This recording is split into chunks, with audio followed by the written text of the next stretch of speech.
Şevçila Hümare çağrısını kovari edebi o hüneri şevçila bu muhtevaya ka devlemende vejiyaya. Nuşti editörya nahumarit bahsi mühimiyeyi bısaya edebiyatı hareket kerdişi kapasite o fonksiyonel kerdişi zuani benum. Editör vanu edebiyat kısayı kerdişi meseleyan ra zafüetir asli khud estetize kerdişi zuaniyo. Edebiyatı kız zuani khore hizmetine ku qime khuteyna bıvatış yu mesela anu heti edebi biyayşra kamil niyo. Ena hümardı yo analizi mühimi İlyas Akman yuku der hakkı hikaye kırtkiya modernit nusya ucageno.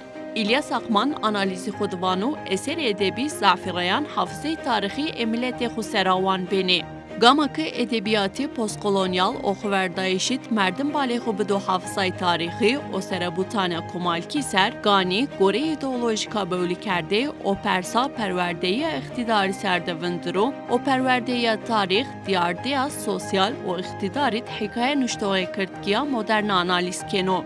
Yo nüşte analizi binsi Ahmet Kırkanyuk'ı mulemmaya Osman Efendi babişi serdinuştu. Naraya verinakı na mulemma tespit biya oveşeniyena. Yona nuştezi İdris Yazariyuk'ı şiiri ruhu vindibiyayey roşan lezgin serunuştu.